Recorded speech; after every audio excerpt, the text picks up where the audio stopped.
Welcome to the Kings Beat podcast. I am James Ham, your Kings insider for ESPN 1320 and the Kings Beat. Joining me, Fox 40's Sean Cunningham. What's going on, Sean? I'm nothing much, man. It's from Fox 40. Fox 40 Sean Cunningham from our not too decorated studio or office. We got to put some more stuff on the wall. But actually, you might be able to see this though. This is our pride and joy. That looks a little bit like cool. My house. I've got a wall like that here in the house. Yeah, you can afford stuff like that. I can't. So we we got a nice little studio. You'll see Fox 40's Chris Tavares run around here in a few minutes. So yeah, man, it's good to be here. Excellent. And of course, Mr. Brenden Nunes from the Kings Pulse podcast and the Kings Herald. What's going on, Brenden? Oh, he muted himself. Right off the jump. I was just celebrating how I got a deep voice introduction and everything from James this time around. I'm doing good. Awesome. We're going live today, and everybody's asking me if I watch Swingers, including Chris Tavares, who I'm convinced Sean had a conversation and told Chris that he needs to really talk to me about how I need to watch Swingers. False. He's a dedicated listener, and dedicated listener. He holds that movie to great, well trained heights, like I do, and he's very upset that you hadn't, since he saw you earlier today. Say hello, Chris. No, you can actually. Hello. Wait, Brenden, did you not watch Swingers yet? There we go. I haven't had enough time. I'm going to get to it, Chris. You really convinced me. I can't hear you, he says he's going to see the disappointment in your face, and I hope you can see it in mine. He says he's going to get to it. He'll get to it. For how long now? Too long now. I don't believe you, Brenden. Fair enough. Since we last spoke, I don't even want to talk about how many TV shows and movies I've watched. That's just all at the same time somehow. Yeah, that's weird. Well, I can't watch baseball at this point because, my goodness, the A's are, it's a Travis Sham and mockery what's going on there. All right, so we've had a busy day. We've hung out together for the first time in a long time at the Mike Brown introductory press conference, 2 months in the making. There was a lot of hype building up to this one. I will warn you that natural light is coming in from the sides. There's nothing I can do. This is one of those downfalls to going live in the evening, afternoon. Lots of natural light all around us. Anyway, we got a lot to go through. If you're watching on YouTube right now, give us a thumbs up and make sure that you're a subscriber to the Kings Beat. So do all that down below and in the description. That would be excellent. Outside of that, my goodness, is that us on TV, on a different TV? That is us. What is happening? Us. We are cool. Look at that. We are officially on in studio at Fox 40. That's the first level of Inception right here. 40. Yeah. So, hey, again, we've got a lot going on here. Make sure you're a subscriber to the Kings Beat. I'm trying to get a date for the next Off the Record with the Kings Beat virtual happy hour. And I think I lined up a guest today. And so that's going to be fun. I will try to figure that one out. But again, this Thursday is, of course, the NBA draft. Next Thursday is the start of free agency. So we're going to have to be flexible with our day and our dates here in order to do all of this for sure. It's an interesting time in Kingsland. Brenden, this was your first introductory coach press conference, although maybe it was your second because there was a firing in your first season. This is your third head coach in less than a season on the job. Me and Davion. I just what was your first initial takeaway from the Mike Brown introductory press conference? That was maybe double the amount of people I feel like I've ever seen in that room, and there were so many cameras. It's a lot of people, and including some players: De'Aaron Fox, Davion Mitchell, Rashawn Holmes, Terrence Davis. I think that was all of them. There's plenty of former assistant coaches in the back that still we don't know. From my point of view, I don't know exactly what their future holds. Doug Christie, Lindsey Hunter, and a couple other people. There were so many people in the room supporting Mike Brown, and he's very well spoken and seems like somebody that's going to be a good time to interact with, and said all the right things and really talked about changing the culture and gave you a picture of how he was going to do that. So I thought it was nice. Sean, I know you've been through this. We're old hat at this, but what were your thoughts? There was a lot of people in that room. Okay. And I wanted to go up to Mike Brown afterwards and say, you see all these people? They're going to be gone in about a month into the season. Like, it will know. And the other thing, too, it's always just strikes me, whether it's a GM getting hired or a head coach, winning a championship aside, you are never that happy with your coach again. Like, it's all kind of a downhill thing from then. So the day you get hired, you and your GM, yeah, all in, right? Like, you are best buds. And then it's a kind of a little bit of a decline after that. Hopefully it doesn't go too far off the cliff, as we've seen in years past, and different coaches, different GMs, not even just the Kings, just in professional sports. But if it's possible to win a press conference, I think Mike Brown did that. Of course, that doesn't exist. You don't win press conferences. But we've certainly seen people get up there and make a mess of themselves. So not necessarily in Sacramento, but I mean, just think about, like, remember Jim Tomsula, the 49ers head coach? That didn't go well when he was introduced. Remember the old Raiders coach that buried the football and took over mid-season for, I'm forgetting the name, someone on the chat will probably help us. But he didn't have he was almost like Jim Tomsula times two. So, no, I mean, this is something that Mike Brown has been there, done that. He's a chatty guy. He's a very likable guy. He's a smart guy. And I think people are going to be thrilled to see what he can bring and to help change culture a little bit, bring some of the winning that he's experienced at a bunch of different levels, but particularly with really, really quality teams. And hopefully he improves upon some of the experiences that he's had as a head coach previously in his career. Yeah, I mean, like, look, first of all, Sean mentioned that there were a lot of people in the room, and Brenden did too. I don't think I've ever seen that many people in the press conference room. It was a lot of people, probably 60 people at a minimum.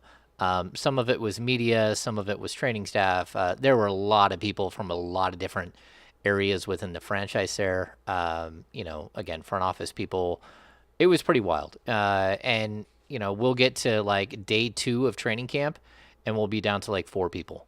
That's kind of the way that it goes, and it's what we're used to. But for today, it was intriguing. I mean, I thought Mike did say a lot of the right things, and I opened the press conference with that question, sort of, Sean, that what have you learned? You've had some success as a head coach, but you just went and was an assistant for 6 years, won 3 championship rings with the Golden State Warriors, all of that stuff.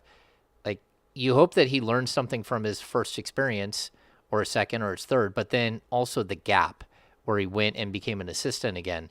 Do you think that that's possibility for the biggest area for growth from him is to take away something from his first experiences and then like see things from a different perspective? Different perspective for sure, but I don't want to take anything from those previous places because I hope I hope he really takes the Kings with a totally fresh perspective. And what I mean by that is like anything that good or bad that has transpired as a head coach elsewhere, just leave it in your background. And again, I think when we talked about Mike Brown, even before he got hired, we were talking about the challenges that he faced. The challenges that he's faced in coaching superstars, LeBron James, Kobe Bryant. Like, that's not easy. I mean, I know people hear that and go, of course it's easy. Like, you're going to win games if you have those. Yes, but if you're a head coach and you have to mesh with a superstar ego like that, that can be incredibly difficult, especially when you're used to coming from a Spurs organization where you check your ego at the door. The biggest ego on the team is your head coach in Greg Popovich, and he drafts people that don't have egos or who are capable of being the ultimate team player. So I don't think that really paves the road well for him to take over teams that are superstar laden with LeBron James or Kobe Bryant. Remember, famously, he had a decent season in LA. It wasn't great. But 5 games in, he gets that look from Kobe and he's gone. So I hope he leaves all that in the background, because here he's coming to Sacramento where there are no superstars, and I think that's a good situation for him to take over. He takes over a team that's relatively young. Expectations are only to improve. There's not the championship expectation there. And as Jim would say, he thinks that I'm as positive as a wart on the bottom of my foot. I'm just being honest, man. Jim, I mean, I don't know if you want me to come on here and sugarcoat everything for you and just say how great everything is after a press conference, but the reality is I think Kings fans are really fed up with 16 losing years. And granted, it's not all on this front office, but we also know it's not on the front office. It's not on Mike Brown. And it's not all entirely on the ownership group, but the ownership group's been here long enough, and they have a lot of responsibility and a lot of say-so. And when it doesn't work out, it doesn't work out. So calling a spade and not a mother effing spade, as I'd like to do, I just try to not pull wool over anyone's eyes and make it sound like they're about to be in the Western Conference Finals in 2 years because they have a brand new head coach who won a media game. So I hope that's okay. I hope that's understood when you listen to this podcast and hear from the likes of myself, James, and Brenden, who all bring different perspectives. So, yeah, man, I want him to first round. Then I don't know about that, but I want to see I want to see Mike Brown in this light, because we haven't really seen it before. I think we saw it for like 1 year in Cleveland when it didn't go well and he took over a really shitty team, for lack of a better term. And when LeBron James came back, Mike Brown was gone. So we really didn't get to see him take over a team that had only aspirations of improving. Yeah, I mean, Sean, I really do understand what you're saying. And I think the biggest thing that he has to walk in with is a broader perspective, which is what he talked about quite a bit today. It's, his plot plan to find the soul of the Sacramento Kings. And I think searching for the soul of a franchise is a good way to put it. This team has been soulless. This franchise has been soulless for a long time. And how do you find that? How do you pull that out? And, I like that he talked about, everyone has to be honest and on the same page, from the basketball side to the business side. He said, I don't care. Everyone's going to have a role. They're going to do their role. They're going to be happy with their role. They're going to function within that role. And that's how we all move forward together. I thought some of his stuff was really cool. But again, it's not something that we haven't heard before. No one walks into a job in the NBA level thinking, oh, this is going to go horrible. I mean, maybe Alvin Gentry did this last year. But I think for the most part, you walk into a job thinking, hey, look, I got a shot to turn this thing around. Give me the pieces, and I'll do something. Mike Brown has taken over a team that might have two of the four people that showed up. One of the four people that showed up to support him today might be on the roster a week from now. I mean, this thing is going to be flipped over quickly, and he's got to be malleable. He's got to be able to figure this thing out on the fly. And Sean, you brought up this is the first day for a coach. It kind of reminds me every time I tell someone I have a boat, or we talk about boats, they always say, oh, the two best days when you're a boat owner is the day you bought it and the day you got rid of it. Yep. So I get what you're saying about a coach, it's diminishing returns right from here on out. But at some point, the laws of averages would lend you to believe that they'll find the right guy at some point that can figure it out. They'll find the right team. They really have broken the odds when it comes to 16 years without a playoff appearance. Well, and as to that point, I think, like you mentioned earlier, Mike Brown did say a lot of the same things, and I think he also said he mentioned two things that really stuck with me: potential off the charts, which is interesting. I think he's actually being honest when he says that. I really do, especially considering you hold a huge chip that we find out what happens with the fourth pick on Thursday. And then beyond that, he says, no, speak on it. Speak on that losing streak, because that's ultimately what's going to be the motivating factor to get beyond it. these players need to hear it. And he talked about how it's all great first game of the season, first week of the season. Where are you at 45 games into the season? I thought that was a brilliant way of outlining maybe his approach to this roster going forward. So I like what he talked about in roles. I liked what everyone having to embrace and know their role, because that's a very difficult thing on a lot of young teams. So I think they're going from that young team into this. You can't use that excuse anymore. There's certainly going to be young pieces. There's young pieces on every team, but the learning how to win argument is one, or excuse is going to be one that's thrown out the window very, very quickly. Yeah, they have to make it happen now, obviously, as we know, and they certainly can't come out and say they have tremendous upside and then try to convince me that tremendous upside is Keegan Murray with the fourth overall pick. Just by the way. Oh, here we go. I have the Mike Brown quote, actually, when he was talking about establishing a winning culture, and I thought it really stood out. Quote, "There has to be a vertical and horizontal alignment of trust within all the units of an organization. The second area is there has to be a values on the table that are led and upheld by leadership of this organization, starting with me, and eventually it'll get to the internal part of the group, which is our players too. Thirdly, there has to be an embracement of your role. Everybody will understand what their role is," end quote. I did think it was funny talking about roles at the end. Couldn't help but think there's going to be at least 2-3 people that do not like their roles. So defining roles and enforcing them might be two very different things.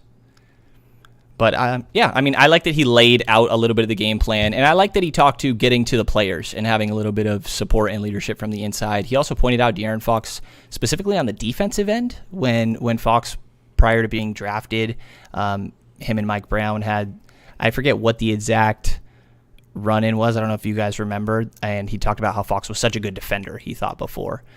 So if he can get some leadership out of these guys and really establish that winning culture, not only with himself, but get the other guys to make it a little bit infectious, maybe there's something. I was sitting right next to Fox, and I heard him go, "Defense. He talk about defense." No. You being funny. But yeah, Fox, he said that they had a run-in at an AAU camp when he was younger.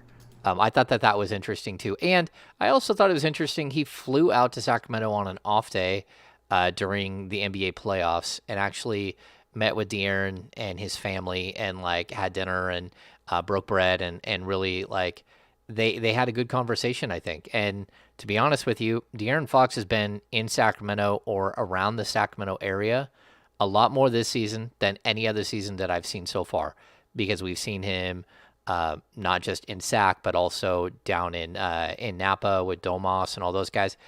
I think this is the start. This is how you build something. So you get these guys together, you have them start, hanging out together, build some chemistry off the court, build some chemistry on the court in practice sessions, and then hopefully you're able to make a bunch of moves here that change the sort of the fortunes of the franchise. I don't think that this roster can win more than 35 games right now.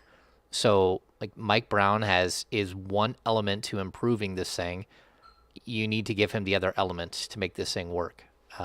Sean, what was your thoughts on Monty McNair? And I mean, he really sat there quietly for a long time until you and I both asked questions. And that's kind of something that, over the course of time, Sean and I have done this long enough that we notice that there's 2 guys at the podium or there are 3 guys at the podium and there's someone who has not spoken. And that's usually when it's hey, let's ask him a question. The first thing he did not do, he did not answer my question about who would be the number 4 pick in the 2022 NBA draft, which I was disappointed with, but I understood. That was cringeworthy. Oh, that one and Jason Anderson with the sharing the same barber. Oh, the sharing the same barber, yeah. With Mike Brown, yeah. Yeah, I mean, I thought Monty. I mean, I'm just gonna. I know it's not for everybody. I'd like him to be a little bit more off the cuff. He's so. I think he's capable of doing it. I think he's really smooth when you talk to him. I felt like a lot of it was pretty robotic and rehearsed and a little too uptight, for lack of a better term. But understanding it is what it is. It's an introductory press conference. You want to make sure you hit on everything. I just wish he wasn't so scripted. That's just my own personal, I like talking to Monty when he's a little bit more genuine and a little bit more off the cuff and personality driven. So, I think not processed and processed. Sometimes you can. That's be the only processed. Monty I've heard.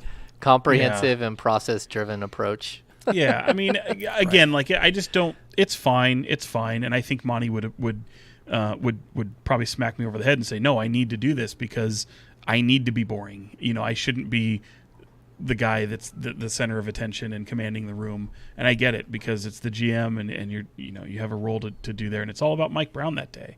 I thought he was fine. I really do. I think he was somewhat honest about the process, obviously with the 7. And I take him, I absolutely believe that the things he talked about that set Mike Brown apart were exactly, not to toot my own horn here, but it's the same thing that I talked about. It's like this is a team who very much needs the experience that he has, him being able to adapt to multiple situations, knowing that he, is coming from a championship pedigree, that definitely works. He knows how to work with stars. Probably doesn't know how to work with young players, and that's good because you don't really have that type of team around you. And to me, that kind of signifies what the direction of the franchise will be over this next 4 years. I don't necessarily seeing them hitting a reset button here in the next 2 years. And if they do, I don't think he'll be the coach for that.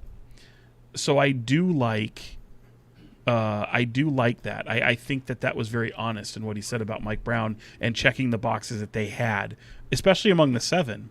And they could have taken a risk. They could have taken a flyer, but much like the way I feel of the 7, Mike Brown was the most qualified, was the most. I mean, he leapt off the page in qualifications and taking over at the right time. Mike D'Antoni a little bit too long in the tooth at the moment, so I understand why they wouldn't go in that direction, and not needing a first-time head coach with the kind of roster that you're putting together. So I thought he was very genuine in what he said about Mike Brown in the qualifications and why he ultimately went in his direction.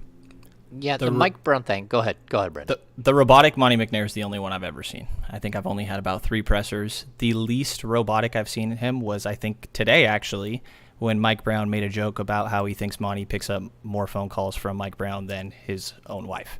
And Monty was quick to deny that one. That's the most personality I've seen yet. And that's what we're talking about. Like, you want to see more of that. Just be human. Just be human. Don't need to be a robot. Just be human. Yeah, I think when it comes to Mike, like, he was like, if it's like Goldilocks and the 3 Bears, like, he's the one that's just right. Like you have the guys way up high, you have the guys way down below, the young guys, you have the old guys, you have the guys that have had failures, some guys that haven't had any success at all because they haven't got a chance yet. He's the guy that was in the middle the whole time. And like, if you really looked at their list of 7 candidates, it was always him. And we dove deep into all of these other coaching candidacies and really looked at them in different ways. And like we're doing in draft picks, you try to like look at it in like 3 and 4 dimensions. You're twisting it around, you're turning it, you're trying to figure out what will happen. But at the end of the day, he was always the right choice for this team. And I think for this franchise at this moment. So yeah, I really do appreciate the fact that that he's coming in with a fresh point of view, he's coming off, a championship. He's a guy who literally just won, who literally just took a team of, non-defensive players and made them the defensive team, the number 1 defensive rating team in the NBA. I think there's a lot of pluses to him. And as far as Monty, like, there was one press conference where I thought Monty let his guard down, and it was at the end of not this season, but last season.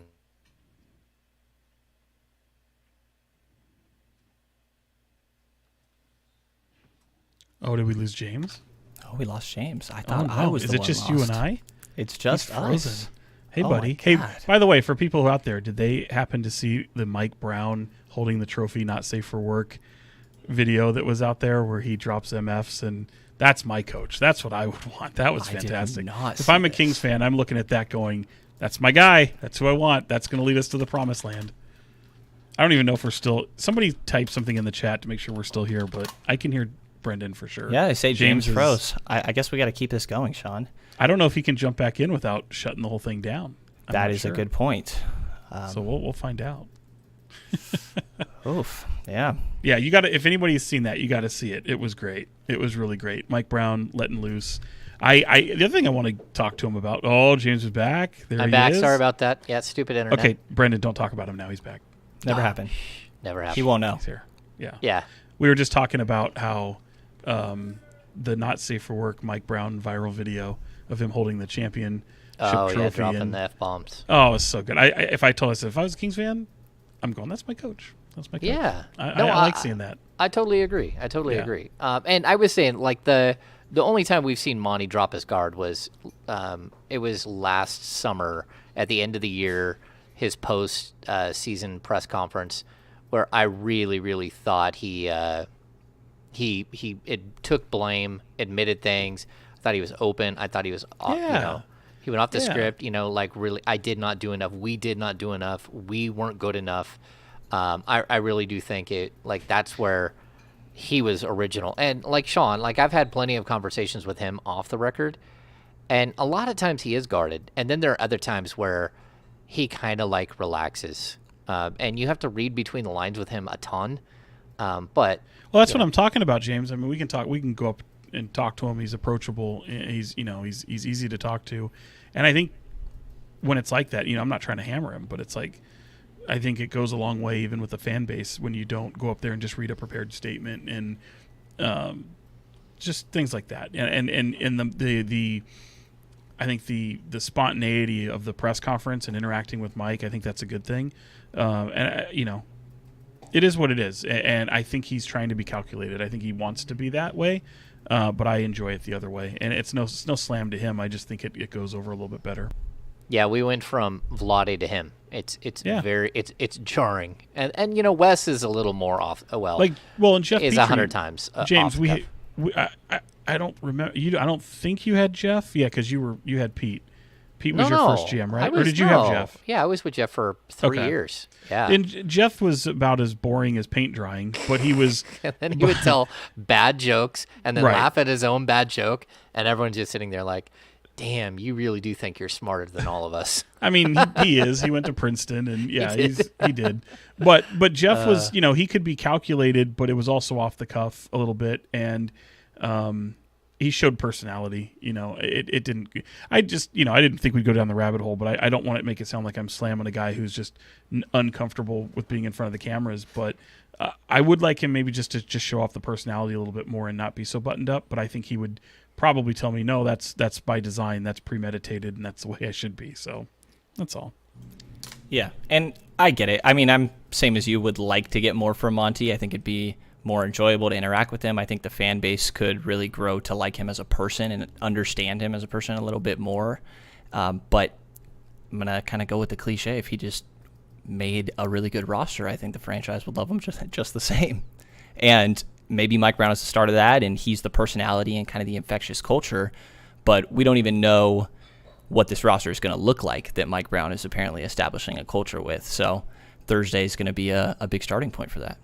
All right, let's hit Tuesday overreactions. That probably was the overreaction, us talking about Monty McNair. Monty Yeah. McNair is a robot. Yeah. I guess you're right. I mean, maybe a little bit, but this is Sean's favorite segment of the show. I know. I know. He does not like Tuesday overreactions. But our Tuesday overreaction, Rashawn Holmes is staying. Oh, Jesus. oh, man. Yeah. No, I'm going to stick with Mike Brown. Is Mike Brown the guy who delivers, who breaks the playoff streak? Like, is he the guy who fixes a culture and has this thing back on the right track? Or are we looking at 3 years of Mike Brown and the fourth year he'll get paid to walk out the door? Is it possible to fix the playoff culture, to make the playoffs and still not fix the culture? Yes. Yeah, I guess. Because I think that know, would though. be more. I That's think my people would forget what culture means if you made the playoffs. right. They'll just get drunk off of the success of making the 8th seed, and then winning the play-in tournament. Because again, you can't make the postseason if you make the postseason playoff play-in tournament. You got to get beyond that. So no, I think he will. Because again, half the league's teams make the playoffs. and I think you can have that improvement. But I don't know that the culture will change. That's the part where I will say not so certain there, but I do think, yes, I do think he will be the guy. I think the Kings will make a playoff appearance in the next 4 years. Yeah, I mean, yeah, he talked about everyone will be there at the beginning and when it's only a handful of games in, but we'll see after 40 games and things like that. I'm kind of thinking new coaches take a little bit of time at first sometimes. I a little bit expecting that the beginning of this season could be bumpy just as there's an adjustment to maybe new language and schemes on the defensive end, getting used to playing with a new group of players. And I don't know that this roster is good enough to have that much leeway where they can afford some wiggle room of just learning to piece it together under a new system and get off to a slow start. But I also could see it happening. To the other side of your question, Sean, is it possible that you establish a culture but don't make the postseason? I suppose. I think culture and structure are two different things. Like, culture to me is more front office ownership driven, and your structure, discipline, overall demeanor of your team and the way, the personality of your team and the professionalism of your team will fall more on the coach and obviously the front office as well. But I think your coaching staff, and especially with somebody like Mike Brown, who's very structured and organized and detailed driven, and OCD is the term I like to hit because I get told that so much when it comes to Mike Brown. I think that is very much possible. Some might call that changing a culture, because I think, especially under Luke, he'd be the first to admit that they would be a little bit more looser. They would have a little bit of a team that definitely was a little bit more looser, and not that there wasn't structure, but it wasn't the structure that these guys are about to dive into, if that makes sense. Yeah, Dean asks a very good question here. I'm going to pull it up, and we'll just block Brenden. Why can't the culture change? Are the people at the top so out of touch, uneducated? You know what? Look, it's a hard thing to describe, the culture of a team. But the bunker mentality in Sacramento has been an issue for a long time. That's part of the culture. You can have negative people in a locker room that can impact the culture. I haven't seen that for the last couple of years. There's something that's missing with this group. We can talk about, being ownership or a lot of different things, but at the end of the day, it is hard to put your finger on. But I think we've all had jobs where you walk in the door and something feels wrong the whole time.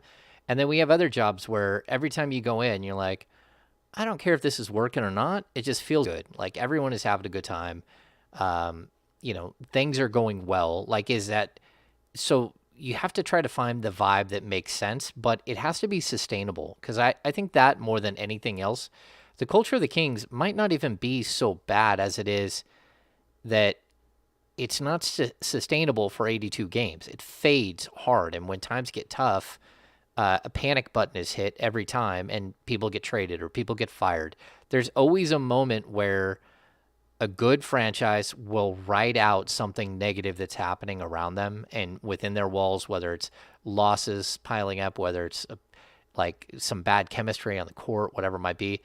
The Kings never give that an opportunity to figure itself out. They're always so knee-jerk, and I think we could talk about some of the other cultural issues this place has. They don't do well with people who are climbers, who they allow people in the building who don't have pure motives, who want to become something much bigger than what they are today, and they think they can get there very quickly because the Sacramento Kings just have this ability to get those people in the building and let them run amok. So there is that kind of culture. James used the little finger analogy, I remember, from Game of Thrones about that person. Yeah. Yeah. It is the little finger. And people always go, oh, who is that? Who is that? And the problem is, it's 6 or 8 people that I could literally point to over the course of the last 12 years. It's not one person. It's a culture that allows that person in the door and to run amok every time. So again, I would like to say it's just one person. And could it trace back to the fact that some people have been there forever? Maybe, but at the same time, my point is that we've all had jobs here, except for Brenden, who's 16 and hasn't got his learner's permit yet. Just this Hi- podcast. his work permit. He finished cutting lawns before this job. Yeah. Delivering newspapers. Paper routes. Yeah. I'm gonna take shit for that comment in the comments. Like, oh, leave Yeah. Brenden alone. But you understand what I'm I saying. do 8 though, hours like, of podcasting a day. Yeah, like we've all had jobs. You all understand that there are people who get into a job, and next thing you know, you're like, man, how is that person moving up so fast? And then next thing you know, they're running everything, and then next thing you know, you don't like the way that they run everything.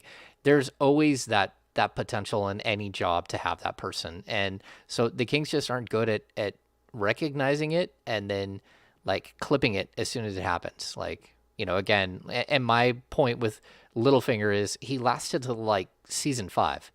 Like, they let him run amok and do stupid things all the time. He caused all of these Well, problems. it's because he and- was one of the most interesting characters in the show. Well, of course, but that person, like, they're always around. There's always Right. someone whispering in the ear of the king. You can go back to, like, there's a million different movies that you see the person who's doing it. And the Kings just have the ability to find that person, hire them, and then not know that they hired them and watch them just go crazy. Did you watch Game of Thrones, Brendan? I think you know the answer, Sean. It's okay. just check. Oh, damn it. I knew you were gonna I've break seen the James' first heart. episode probably like 4 times, telling myself that I should watch it because I trust everybody's opinion. It seems to be agreed that it's a really good show. It I'm takes not a going little to kill time you to for start that these one. things. That's a modern series, so I'm okay with that. There's probably more required viewing out there, but I thought I'd check. Yeah, Yeah. that's a good question. Okay, let's get to the rumors. Can I say chat one other candidate for a Tuesday overreaction? Oh, yeah, Yeah. let's hear it. Why did Monty McNair specifically mention Rashawn Holmes' agent that he's hanging out with? What is this, guys? He's coming back, right? Well, I mean, Mike Brown went out of his way to do it, right? Yeah, it's interesting, right? Like, I don't very expect random. Rashawn Holmes to be back. Like, but then again, like, this team does things all the time that don't make a whole lot of sense. So there's always a possibility, and there's a possibility that he needs some time to rebuild who he is, right? He's had the off-court stuff, but also he had an absolutely dreadful season, and I don't know if he can block shots and play some perimeter defense and maybe hit some threes. They might be able to find something for him to do on the court, right? Yeah, probably gone. I just thought it was a fitting Tuesday overreaction from the chat. Well, probably gone is quite an overreaction, yeah, or no? What am I overreacting to? So if Them we say, acquiring okay, Sabonis? yeah, so should we say whether or not we think Rashawn? You say no, James. You say no too. No way. If I had to bet on what I thought was the most likely player to be gone, it's Rashawn Holmes. Rashawn Holmes, yeah. Yeah. James, same. No, that's not my most likely to be gone player. Me either. Who's yours? Harrison Barnes. Yeah, same.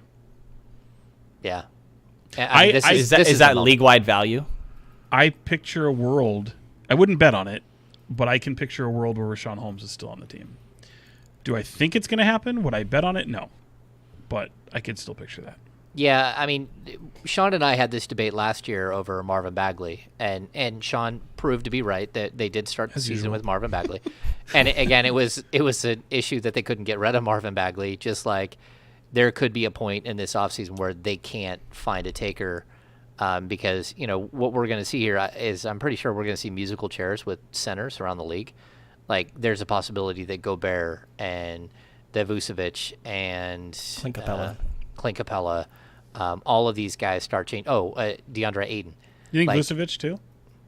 Well, I mean, that's if the Bulls are gonna land Gobert. That was the rumor. The prevailing rumor was that they would do some sort of swap with Vucevic and then something else.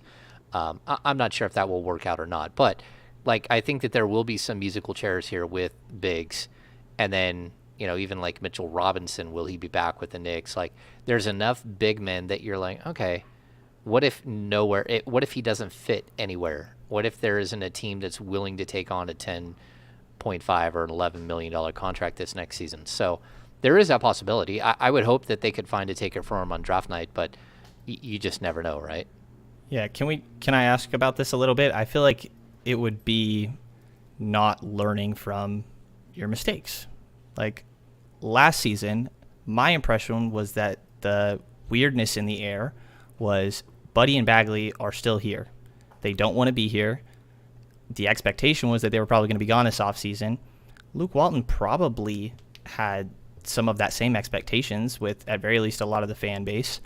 And I think that waiting to get optimal value kind of meant you had some wasted time.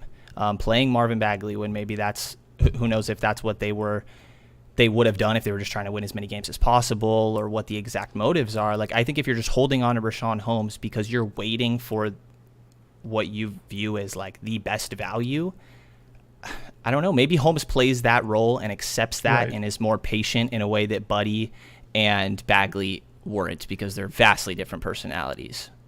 Yeah, well, the other thing is I just don't think, like, you're trying to acquire talent at the end of the day, and if someone doesn't want to be there, that doesn't mean you get rid of them. You just don't. I mean, it's not Little League. Like, it's not. You can send people. There's ways to do it. You're still paying these people, and situations can change in a heartbeat. You know, situations change at the trade deadline, whatever, injuries. So, you know, these guys still get paid really, really well. And the good news is Rashawn Holmes, knowing the role that he had at one time in his career to where he is now, he's handsomely compensated. And I don't think he would be the type of person who would make a big fuss about not having the role maybe he once did. And I think he was really, really good about that when they made the trade. He knew he had a trash year last year, and having Domantas Sabonis, when you trade for someone like him, it's like, yep, that's your starting big man right there. And if I have to come off the bench, I come off the bench. He's gonna be willing to do so. You know, you got to do it again. So he's the kind of guy that's gonna embrace the challenge of trying to win back his role. Anything for the betterment of the team. I mean, he's the ultimate team guy in that regard. Yeah, and you know what? I think the way that I've always talked about Damian Jones. Damian Jones, to me, is like the poor man's Rashawn Holmes. And if you have Rashawn Holmes and can fit him into your salary structure and can somehow find a way that for 8 minutes a game, he and Sabonis can share time, 4 minutes in first half, 4 minutes second half, and then, you know, you can get Rashawn Holmes up to like 20 minutes a night. That's not optimizing his salary or anything else, but he's actually a pretty decent player. And, you know, he can defend on the perimeter. We talk about the Kings needing a weak side shot blocker and a shot blocker in general. The guy averaged like 1.8 blocks per game, not last season, but the season before. I do think that there is a way that, you know, maybe they work it out. And the other distinction I'll make, Brenden, is that Buddy Hield and Marvin Bagley versus Rashawn Holmes, as far as teammates go, I don't know that there's a huge comparison there. Rashawn has always been a good teammate. Like, people like Rashawn. Not to say that they hate Marvin or they hate Buddy, but he certainly is a likable guy who comes in, does his job. When he's healthy, he's actually really good. He's a guy who has his teammates back on the court. You know, he is a guy who plays defense where a lot of these guys haven't in the past. And he's also a guy who plays within himself, where the other guys like freelance a lot. They do a lot of things that, like, as a basketball player, at the end of the day, kind of get under your skin. And Buddy is a lively but abrasive personality.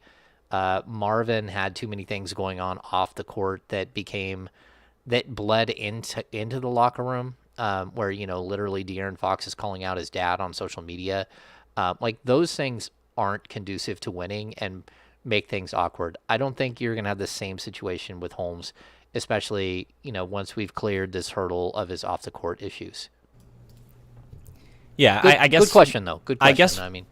I guess my frustration, and I'll take a deep breath before I go on too much of a rant here, would just be that it's not maximizing the asset, because I think Rashawn Holmes is worth more than the 13 minutes he'll give you as a backup center to Domantas Sabonis.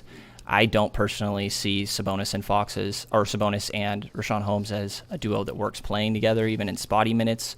I guess you can try it, but I feel like if you're trying something for the sake of, we feel like this guy should be playing, but we don't love it, then you're already not in a great position. And I already feel a little frustrated that I don't think they've done a great job of maximizing the assets they've had around De'Aaron Fox since they've drafted him. They haven't traded a single first-round pick. He probably had the two best teammates of his career both last season. One was traded for what became his new next one, and Tyrese Haliburton to Domantas Sabonis.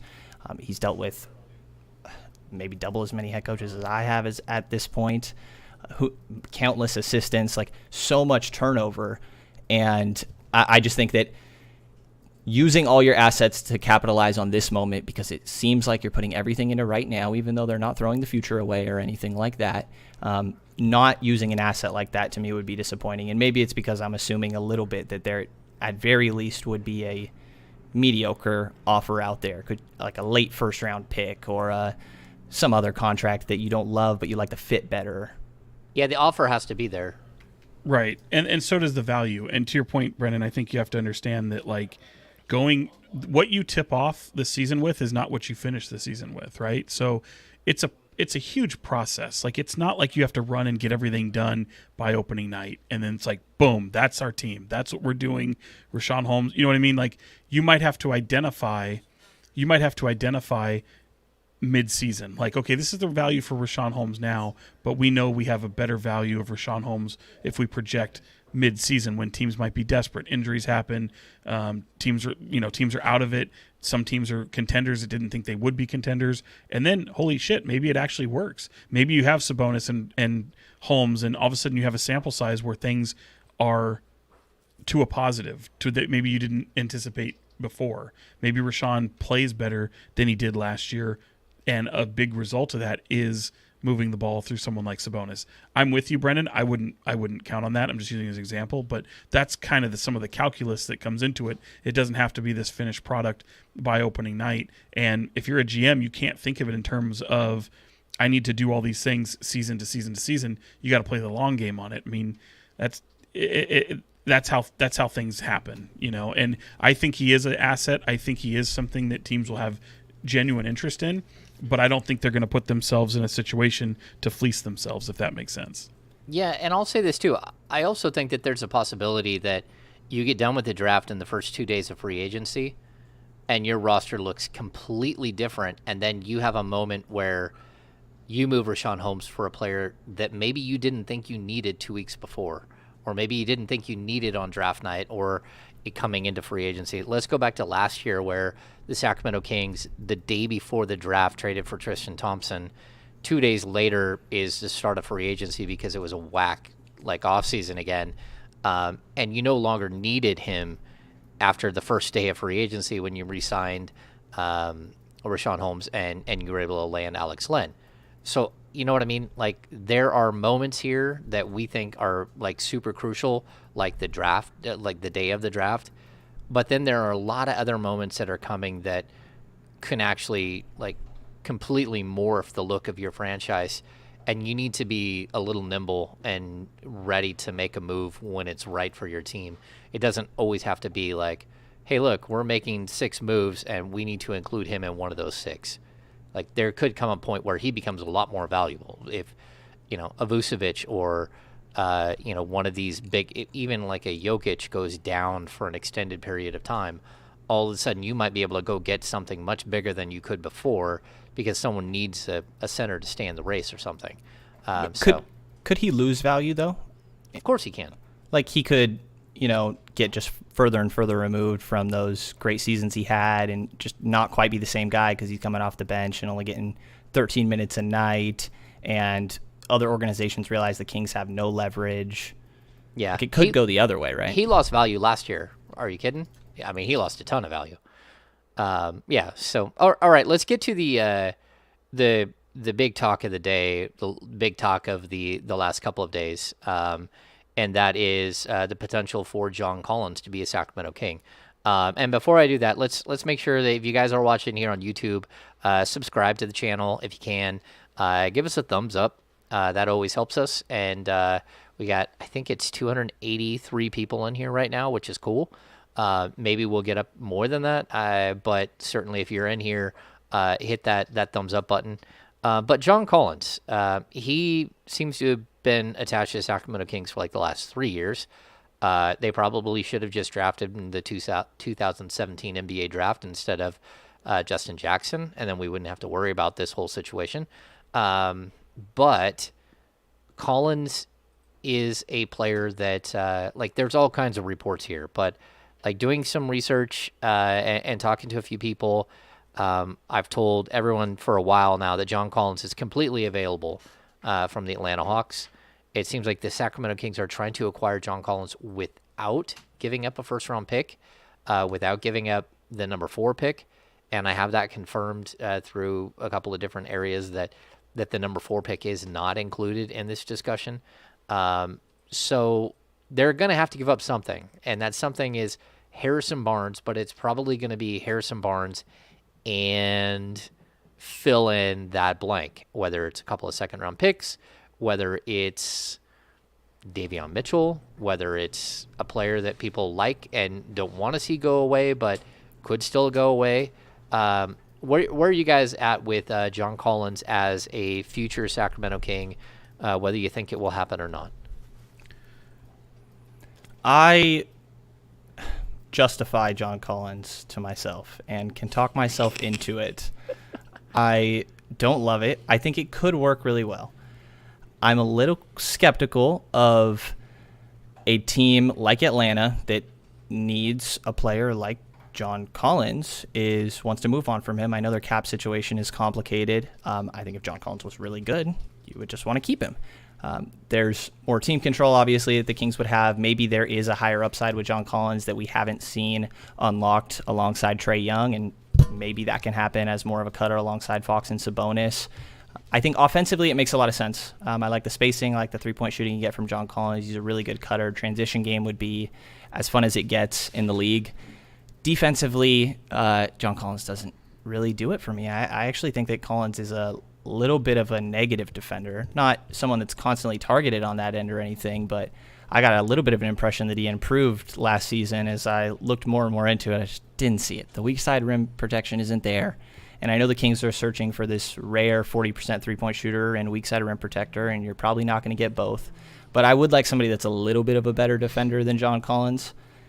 Also, though, like I said, he's the guy that I could talk myself into. I don't know that I'd be particularly excited, though. Where are you at, Sean?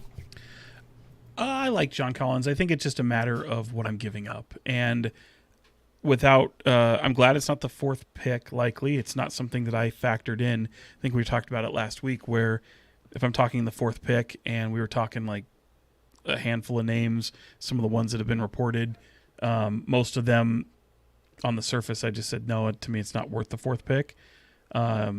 Certainly I still feel that way. There's a lot of pieces on the Kings that I would probably still say no to when it comes to John Collins, but I think you have to look at the motivation. It's not reflective of John Collins as a player. It's they have aspirations for something bigger in terms of the money that they're willing to pay in Atlanta, and I think Sacramento should probably be thinking the same thing when it comes to someone like John Collins. I don't know that he makes you, as Brenden mentioned just a moment ago, I do agree. I don't know that he makes you better from a wins and loss standpoint. And like how many do you project to win more so with John Collins? I think you still need to keep a lot of your talent in order to bring somebody like him on. I think if you're moving expiring pieces, that's one thing. But if you're talking about moving someone like Harrison Barnes, I'm a little bit less apt to do that because I feel like that's a contract that can haunt you, and I feel like if you have Harrison Barnes and John Collins, I feel like you can make that move and then maybe move Harrison for something else, or that makes Harrison more of a absolute 3, and you don't have to move him into a stretch 4 position like you've had to do at times. So there's a lot of curiosity there, but I would say if I'm moving Harrison Barnes, I don't think I'm moving Harrison Barnes for John Collins. That's just what my gut says. I could probably be talked into certain things. I know obviously we've seen Kevin Huerter's name out there. That's another weird salary too that I'm not too wild about, but he certainly addresses a need in terms of shooting on this team.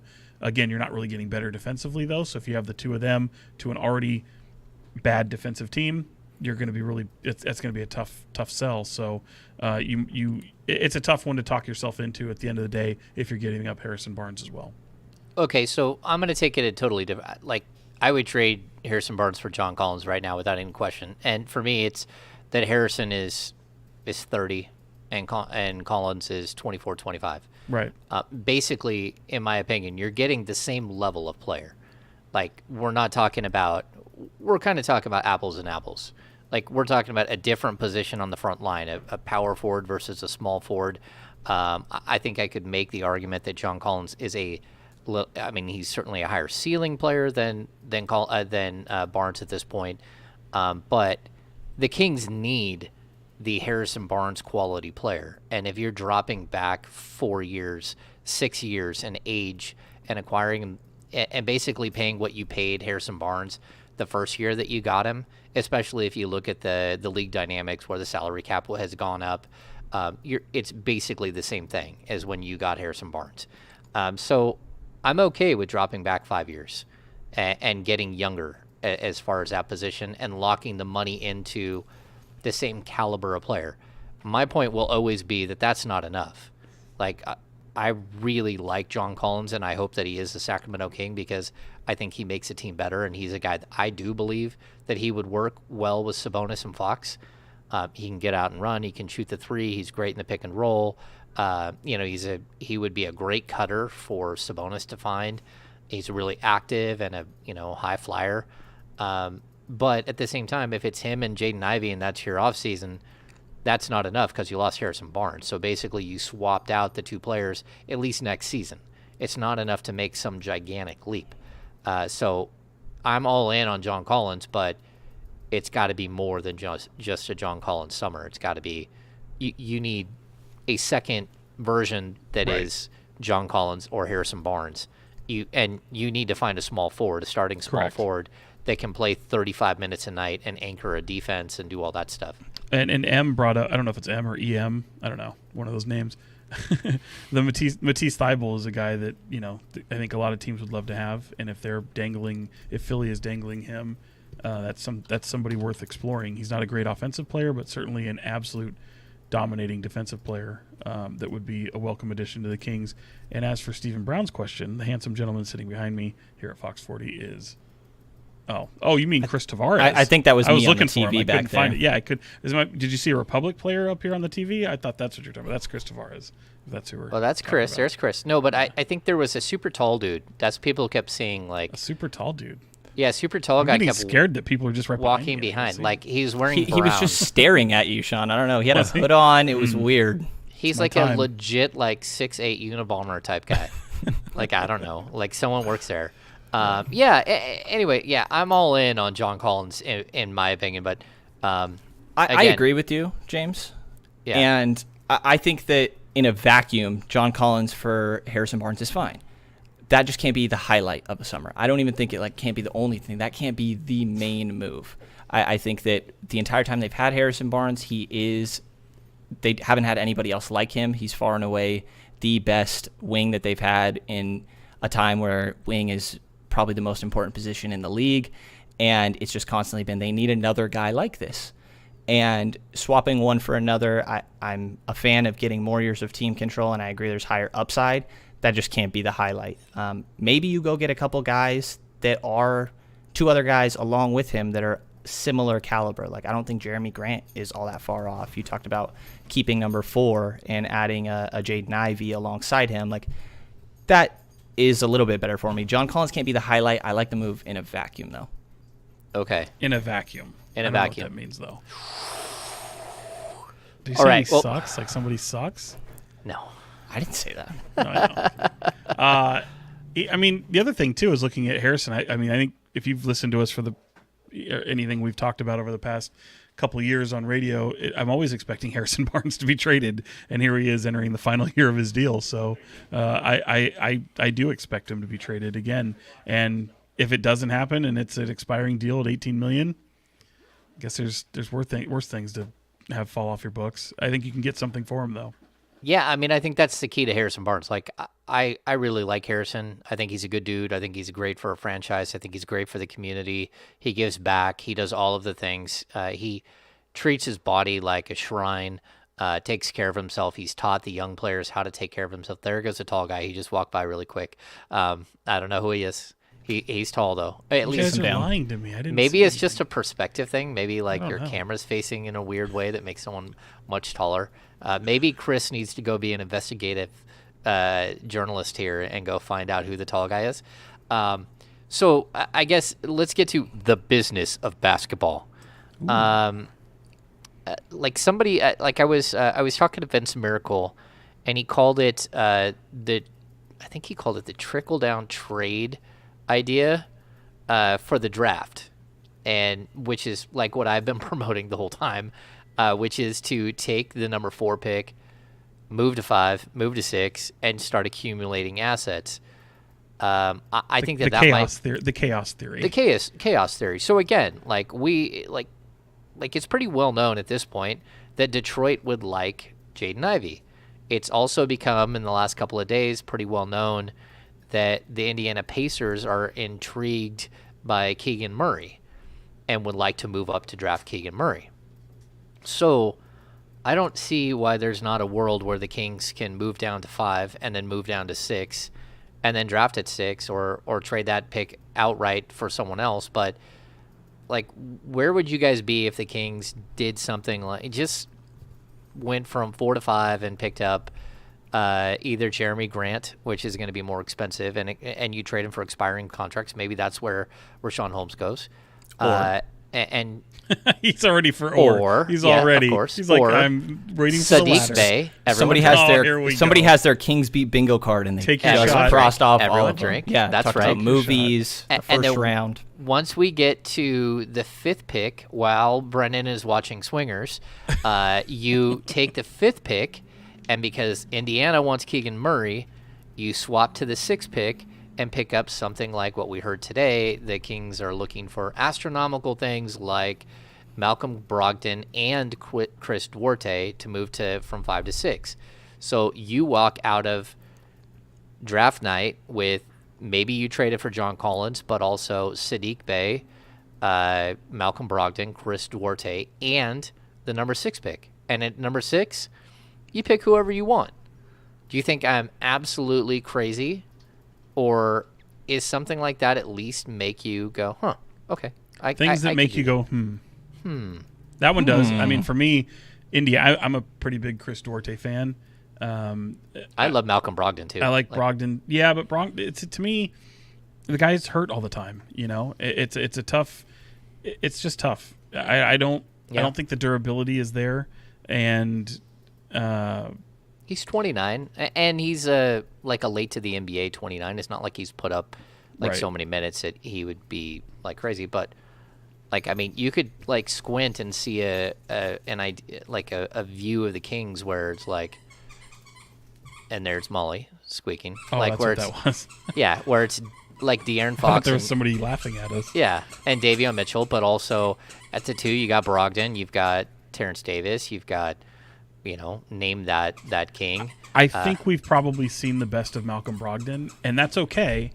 But to me, Duarte is exciting. I would listen to it, but I still think probably what you can possibly get it for might be better. Yes. I would not be able to help but go out of draft night, and this is going to be a shock to everybody, horrified that they just passed on a star once again, and that they're going to have to live with that forever. And very much could be the wrong decision. Say they did take Ivy and he didn't work out. So I get it. Someone asked me when we were there today the decision I would make, and I said just take Ivy and take the risk. And they're like, well, if your job was on the line, I guess that's different. And maybe that's the scenario that we're in. And I think the move that you're kind of presenting, James, is one where if my job was on the line and I needed to turn things around in the right direction as quick as possible, but not mortgage my long-term future necessarily, then this makes a lot of sense. And kind of seems like that might be the situation we're in. Yeah, I mean, I think the Kings would be deep. I think they'd be talented. I think they would have all kinds of weapons. I think they'd be better defensively. So anyway, I just food for thought. All right, so if you're still on with us, make sure you give us a thumbs up. We got 293 people here in the live stream. How many thumbs up do we have? See, I can't see Not that. enough. Someone, Not enough? someone can tell us how many we have. I can't see that. And if I open up YouTube, then I could have the issue of multiple things running at one time. Do we have questions? Do we have questions? Because I know I'm going to have to dip pretty soon. Yeah, you're gonna have to dip. but- I think there's all kinds of questions. Why don't we take questions for a couple of minutes here? Sean, if you can hang out for, you Why tell would us the when you gotta go. Pistons? Yeah, why would the Pistons? What does this guy say? It just moved on me. Oh, here he goes. Why would this is from BB Mute Man. That's a Okay, nice let me name. see. Why would I the didn't- Pistons want Holmes when the Kings and Bagley didn't work out for the Kings? Didn't work for the Kings. Oh, well, because Holmes is under He's a contract. different And, player, and he's a different type of player. yeah, he is. And, Corey Joseph would vouch for him, and, I think that he's a good player. I think that there's a lot of different ways that you could move Holmes in this offseason. Okay, that's a good one from Stone Cold.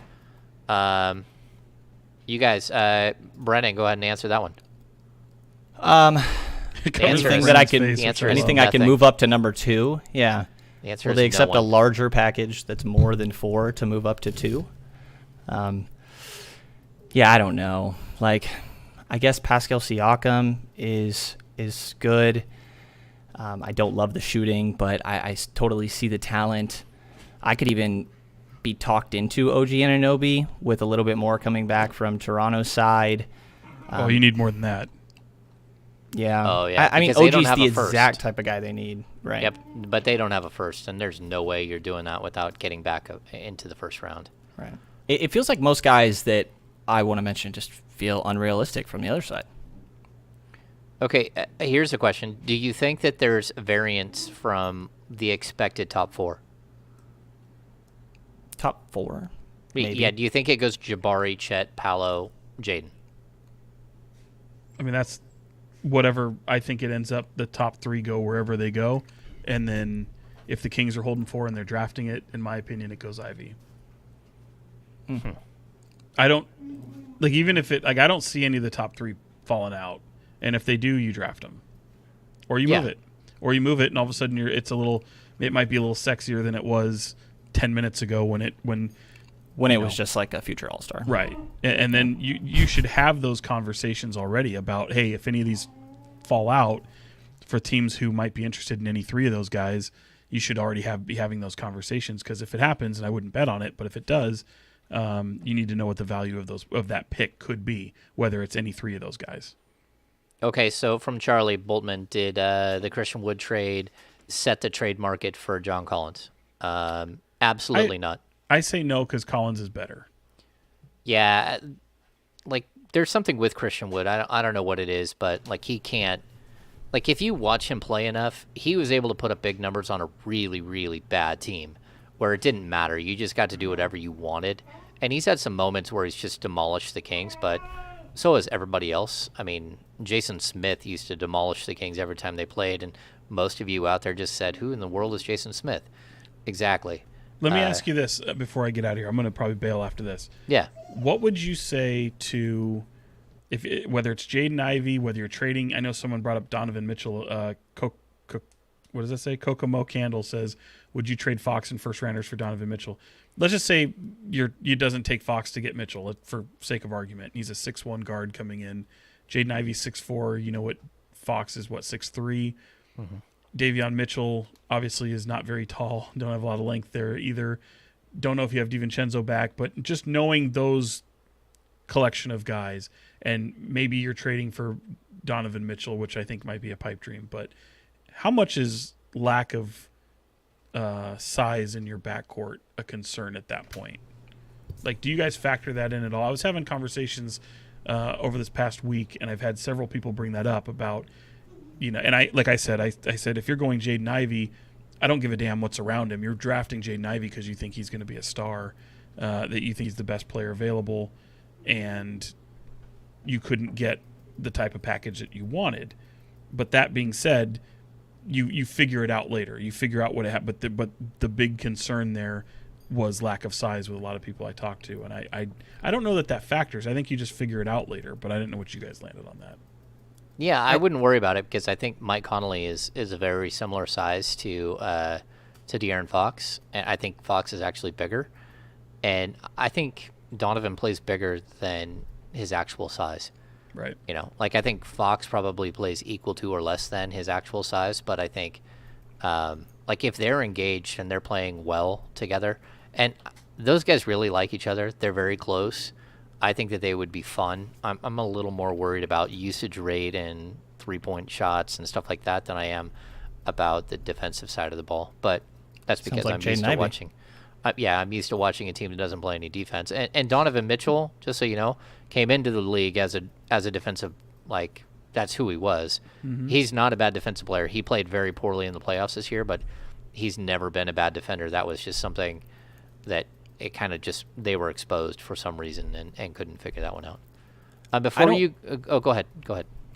Just real quick, I don't worry about size when it comes to defensively for the two guards, as long as, because we already know Sabonis is the 5 as well, assuming that that's the case, the 3 other wings, or I guess 2 at least, need to be lengthy wings who are impactful defenders, and at least one of them needs to be like a playmaker, in my mind, somebody that is out there causing chaos. Like Harrison Barnes is a solid defender. I think he's slowed down a little bit on that end, but he's never been a playmaker. He just holds his own and takes care of what he needs to, but he's not out there making plays, causing turnovers all too often. And I think if the other wings can pick up the slack, then you can get away with a little bit of a smaller backcourt, as long as they still put in the effort and make them take more than one dribble to get past them.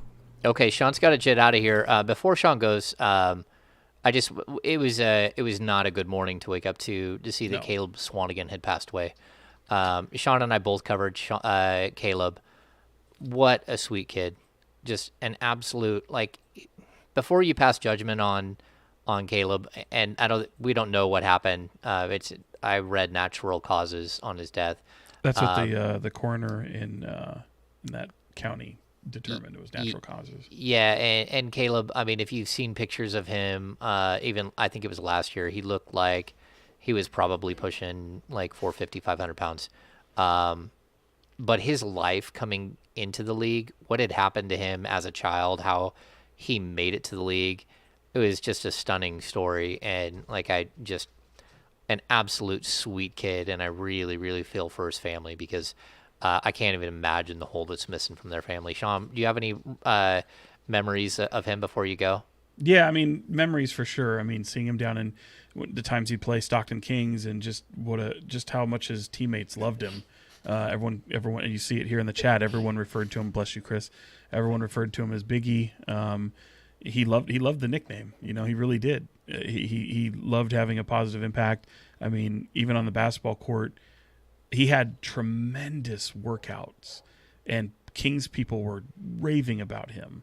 Yes, and he gets drafted by Portland. But it's interesting that he gets traded. It was a Scala BCR trade, I believe it was. Mm-hmm. Comes over here. Had really good impact with his team. It just, numbers game, didn't really get to play, hoping to develop, hope to get him in better shape. He did some pretty nice things. But yeah, just a sweet human. And the more you talk to him, the longer he was here, you could tell he was getting a little edgier. He was so hungry that wanting to play and be able to show his skills. And then when they trade him back to Portland, and then he made the decision, I believe it was not to go to the bubble when everything happened. It was one of his calls. So, yeah, man, it's just tough. It's tough all the way around. Every time I get to mix up with him a few times, it was always good. And yeah, man, I had a little tear in my eye when all of a sudden I was going through some file footage and saw a shot of me and him kind of talking in a scrum, and I'll remember it was probably the worst interview he ever did because he was really edgy at that point. He was ready, he was hungry for his opportunity, he wanted his opportunity to come, and it was like a media day interview going into that next season. So yeah, it's RIP for sure. Yeah. All right, Sean, you go ahead and dip out. Thanks for joining us. Brenden and I will stick around for a couple more minutes and answer some questions. Cool, guys. Hey, are we on the clock? Who are we drafting? They draft or trade? What's going to happen? Because it's the last one before the draft. They're drafting Keegan Murray. I'm going to say Jaden Ivey. I'm going to say Dyson Daniels at number 6. Oof. Oh, because of a trade. And you got to talk to him today. I missed that call today. I I saw you got to talk to him. Talked about the ankle and the knee Intriguing. thing. Yeah, Yeah, it was a little strange. it was a little strange. I it went was a back little and watched. strange. I was like, oh, weird. It was an ankle, then it was a knee, then it was a belly Yeah. button. I Are don't we know what. sure? Yeah. Are we Are sure? we sure? Are you sure? All right. right, Sean's guys. gonna dip out. We'll see you on Thanks. Thursday, Sean. Yep. Look forward to it. Later, Bye. Sean. Okay, let's see if we can hit the right button here. I hope that DB still gets to eat tonight. There we go. Sean does love and care, I promise. That's funny. Okay, so I'm going to go back to I'm going to finish up with Swanigan. I think that people need to realize that just because you make it to the NBA doesn't mean that you're like, A, going to be a millionaire for the rest of your life, or B, doesn't mean that it solves all your problems. Like, that was a dude who, go back and read his story, how he got to Purdue, like homeless as a kid in Utah forever. Just really, really had a hard go. And I know a lot of people like went at him when they saw pictures of him last year and he had gained a lot of weight. But I just would say this, like, as someone who covered him, I watched him in Portland trim down, and he got in incredible shape. And then with him, if he took even like 2 weeks off, if he got injured or something, there's nothing he could do. He gained weight in bunches, and I really feel for him because that was a struggle that he went through his whole life. And I feel really bad. He was a good dude. It's the second Sacramento Kings player that I've covered that passed away after leaving the Kings, leaving the league. The other one being Tyler Honeycutt. And so it's always sad because you wish that these young guys, like, that they were able to embrace what it was that's happened to them and how successful that they have been. And it's just really hard because just because you get paid a bunch of money doesn't mean it changes, your life story or anything else. It still was a struggle for him, and really unfortunate. Absolutely. Yeah, there's more to life than basketball for all of us, and all these players included. And if that's the case for what Swanigan was kind of fighting against, the fact that he got into NBA shape says something in itself. And from my point of view, I'll remember my most memorable thing from him with the Kings was probably fighting for 40 wins, I believe, against the same Portland Trailblazers in that Dave Yeager year. I think he played a ridiculous amount of minutes at the end of that game. And it's just always, it's a shocker. I looked up if there was a different Caleb Swanigan when I first found out, because it's just so young and very weird to see it someone born in my birth year. Yeah, 25 years old. Just absolutely, absolutely brutal. And the Kings have had tragedy. I mean, someone brings up Ricky Berry here. They've had a lot of tragedy surrounding them.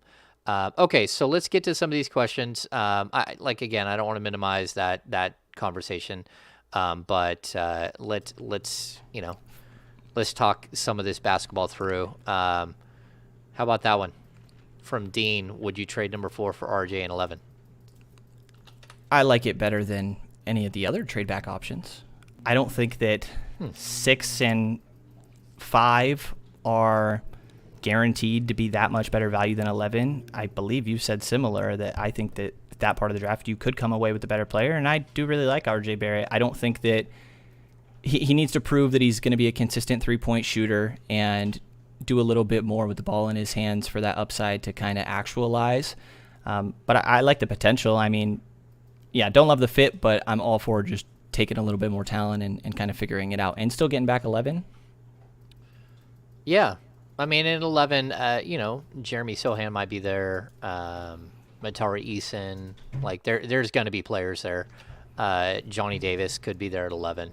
I think that this draft is really intriguing. Once you're kind of centered in on a top 5 right now.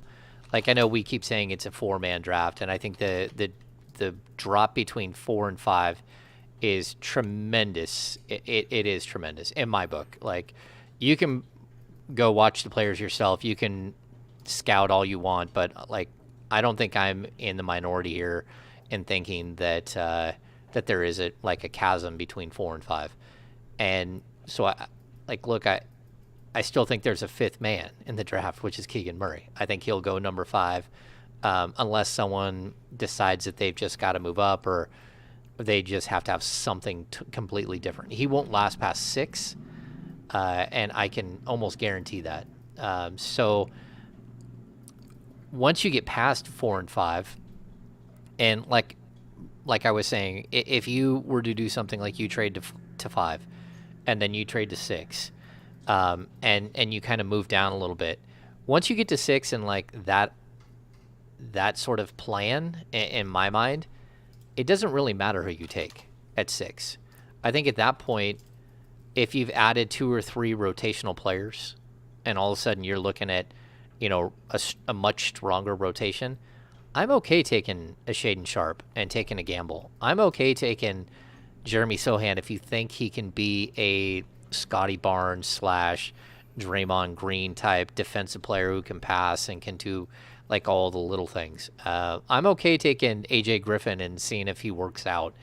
I think that you lessen the potential for a complete bust situation if you move down, or you're even if they are a complete bust, it's okay because you went out and got all these players, and you don't want to waste picks for sure.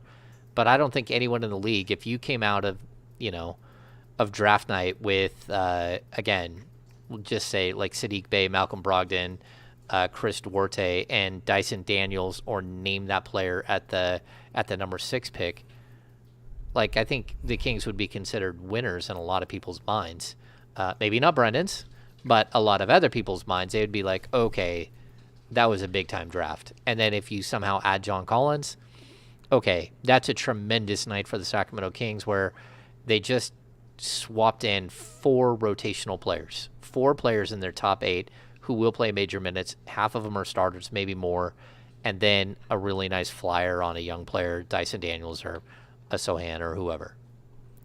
It'd be impossible for me to not be impressed if Monty McNair and Wes Wilcox were able to pull that off. I can see why, but I actually really like the idea of, say you get a Jeremy Grant or a John Collins without giving up the pick, or you move down a bit, and not placing such high expectations on the rookie that you just took, and therefore, in my mind, it would allow you to feel more open to picking upside, kind of like you were just talking about. And in the immediate, you can have a John Collins or a Jeremy Grant kind of fill that role while the younger player slowly works his way up into earning a bigger role. And like maybe this is what Davion Mitchell is doing currently. But I really like the idea of having lower expectations on one of these draft picks if you're going to move down, and then you can still take an upside swing while figuring out how you're going to get better in the immediate. Yeah, and I think there's a way too, like if you were to just move from 4 to 5 and then stay at 5, but you're also able to pull off the Collins deal.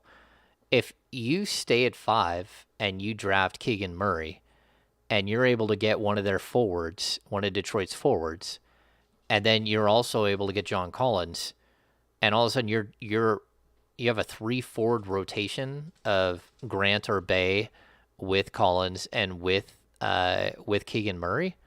Like, that's spectacular. The Kings don't need just like 1 or 2 pieces. They need 4 or 5 pieces. Like, let's be honest. That's what they need. And if you can pull it off, I think that there's a way to make this thing work. Yeah. I kind of think they primarily need one more top-end talent. Same caliber as Fox and Sabonis. A little less maybe. And in my mind, I understand why they can't go about it this way. But in my mind, the best way to go about team construction in a slow process, if you're allowed to do so, is focus on getting the star talent first and then get the complementary pieces. And maybe they think Fox and Sabonis is a pairing that can lead them further than maybe what I'm thinking, and hopefully I'm wrong. But it definitely it should be interesting to see the way that they go about this. Is there any guys that stand out to you a little bit later in the lottery? You mentioned Sohan and Dyson Daniels. Chat is really blown up with Benedict Mathurin, it looks like. Is there guys that stand out to you specifically? Man, I love Mathurin. I do, and I'm really intrigued by Dyson Daniels. I've heard good things about him behind the scenes. Everything I've heard is that the players that come through the NBA whatever camp in Australia, like they just come out as like really mature, smart, like good, honest basketball players that can come in and fit in right away, like what we saw with Josh Giddey. What is it, the NBA Academy? That they really are like they're coming into the league really impressive. And They're all like 6'6", 6'8", and can pass the heck out of the ball too. yeah, they can pass. He needs to be a little bit more athletic. He didn't have a great combine when it came to like the overall specs, but the fact that he grew to like 6'8" in shoes, I think he's 6'6.5". And then there's another kid. Like if we get down to number 15 or number 16, that area of the draft, I really do. I like Tari Eason. I know Mark Williams doesn't work with the Sacramento Kings because he's more of your conventional rim runner, but doesn't mean I don't like him. And then is it Jalen Williams from Santa Clara. From Santa Clara? Like, is it just me or does he have like the craziest wingspan ever? Like, yeah, he's did got himself like a lot of favors in the combine too. Yeah, it kind of showed that maybe what we saw at Santa Clara is actually what can translate to a certain extent, and he has the size that they need. To me, he's like I guess at 16 maybe with Atlanta, but more of like, can they trade in to the draft somehow again with a Harrison Barnes or a Rashawn Holmes? Feels like more realistic to me, maybe something like with Charlotte. But yeah, I like the guys that you mentioned. Sohan can another add to the Tuesday overreactions, the only guy that the Kings will ever meet with in this cycle, apparently. Guy. The only one. Yeah, just so people know, the Kings only had one player that's considered a lottery pick into their building, and that was Sohan. And then on top of that, they did have dinner with Keegan Murray, and Sohan had they had dinner with him and everything else. They gave him like the 5-star treatment, like everyone else gets. What does that mean to you? Why Nothing. Those two guys? Well, Dyson Daniels clearly would have been another guy, but he either rolled his ankle or hurt his knee. We're not sure which. Maybe both. And his agent is also Dante DiVincenzo's agent. So there's that. Outside of that, like, I don't know. I mean, I'm not going to dive deep into why it is that the Kings did what they did this year with the draft, because it wasn't just us who got left out of the building. It was like every player 6 through 12 got left out. Like, I mean, you should have been able to have Tari Eason in here for a workout, like up against somebody, because the Kings trade back possibilities are all there. Like, it's just a weird draft cycle. And like someone said something about, this is how Morey does it. Like, Morey also doesn't use his draft picks. Yeah. So I've given up on asking you, is this normally how this time of year goes? No, because nothing about what's we've seen. I think there's a definition of normal. Yeah. No, there is a definition of normal, and I don't think that anything that we've seen over the last few months is normal at all. We have not seen anything that's normal. So, like, this is a very, very different NBA draft cycle. It just is. And so I would like to tell you that it's again, it's really weird to have to go through situations like this where they just switch everything up, and again, they're down a bunch of people and all that stuff. So there are reasons, but at the same time, like, going away from like sort of time-honored traditions of NBA draft coverage is kind of strange. And I think the point that I was going to make too is this, like, Morey, like, he has this thing that he doesn't like to interview draft people, right? He's also, I'm pretty sure, the guy that drafted Royce White. I'm also pretty sure he's the guy who drafted Terrence Williams. And we're talking, these are lottery or real close to a lottery pick players. And he drafted these guys. Maybe I'm wrong with Terrence Williams. Maybe he was drafted by Brooklyn and then got traded to Houston. But, my point is, like, you can make mistakes by doing stuff like this. Like going in and getting guys in your gym, that shouldn't be looked at as some sort of weird weakness or something. He was, Terrence Williams was taken with the 11th overall pick in the 2009 NBA draft and then traded. But I think they got a first-round pick for him in the trade. If you would have had Terrence Williams in for a draft workout, you would have known that probably wasn't a good idea. And that's just because, like, you get to meet the players and see them in a different way, in a different light, and understand, like, sort of who they are as people. Some of it, like, not all of it. You're not going to glean, like, everything from who they are and everything else. But, yeah, interesting. I really liked Robert Woodard when he was drafted, embarrassingly so. I was all about Robert Woodard. I thought he was the 4 that they need. And one of the first practices I went to this year, no hate for Robert Woodard, but he could not hit a 3 with nobody guarding him to save his life. You know, the funny thing with him, too, is I talked to Sam Vecini about him and just raved about him. He was one of his favorite sleepers in the draft. And, like, that guy's going to have a tough time being in the league again. So, yeah, we could go down a list of all the people that Morey has missed on, like squandering first-round picks. I think it is better most of the time that Morey trades his first-round picks. So I don't know that you necessarily want to take that line when it comes to evaluating talent. And if the goal is to do what Morey does and just trade for superstars, then you don't trade for John Collins right now. You know, that's not the superstar move. John Collins is a good player. He's not a incredible, you know, like 8-time All-Star, you know, going to be in the Hall of Fame type player. Yeah, I still think that he would help the Sacramento Kings, and, you know, he would work as your replacement for Harrison Barnes. But still, I'm realistic about who John Collins is. I think he would be a good fit. I think he's exactly what you thought Marvin Bagley would be, and that's how I would look at him. He's a guy who can be a 20 and 10 guy. He can be a second scorer or a third scorer on a good team, and that's fine. Yeah, I mean, the Kings struggled to find a consistent 8-man rotation last year, and there were guys in and out of it for various reasons, COVID restrictions, injuries, things like trades that complicated things, poor roster balance, but just, balancing a roster has a lot of value. And the easiest answer to actually getting a star is maybe Fox or Sabonis still has another level to them. I don't know that I'm buying that, but that's the most obtainable way in my mind that the Kings can get a star, is that maybe they already have one that just needs the right surrounding cast and support system, whether that be a coaching staff, and kind of just get things rolling in the right direction for them to take it to the next level. Yeah. All right. Well, we're going to wrap this up tonight. Thanks for joining us on the live chat. It is great to have questions coming in and all that stuff. It's a lot of fun to read what some of you guys are coming up with.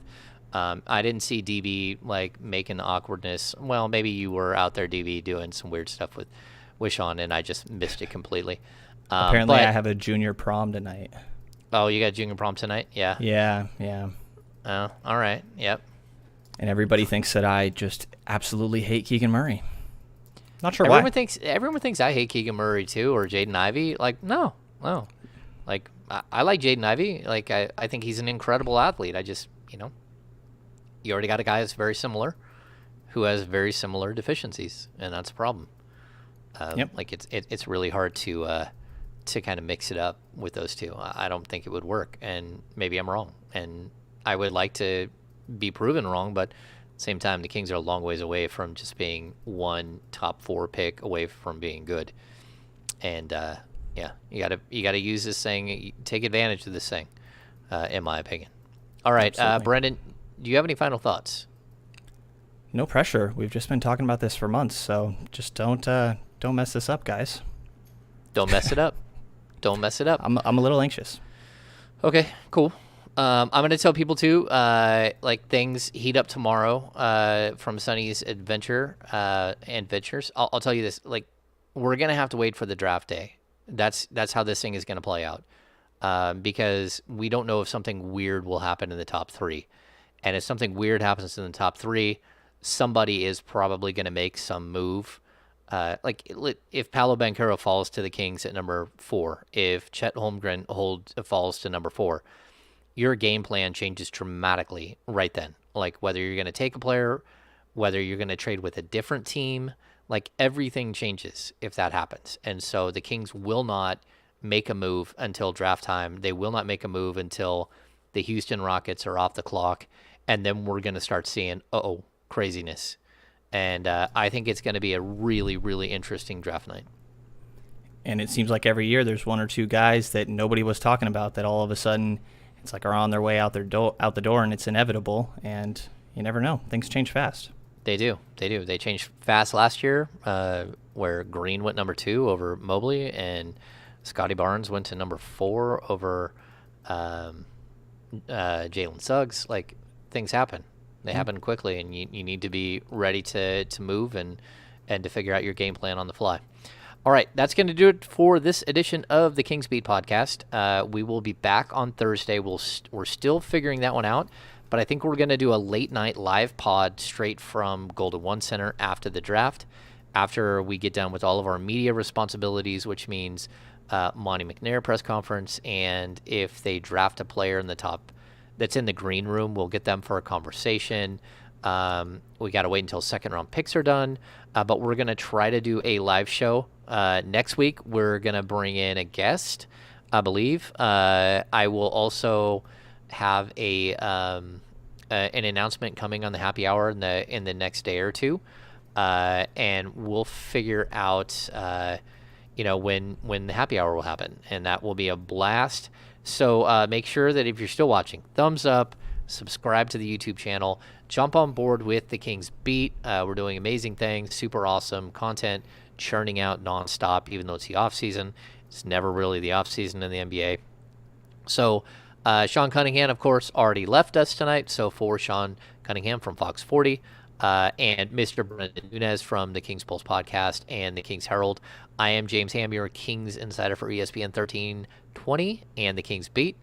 We'll see you in 2 days.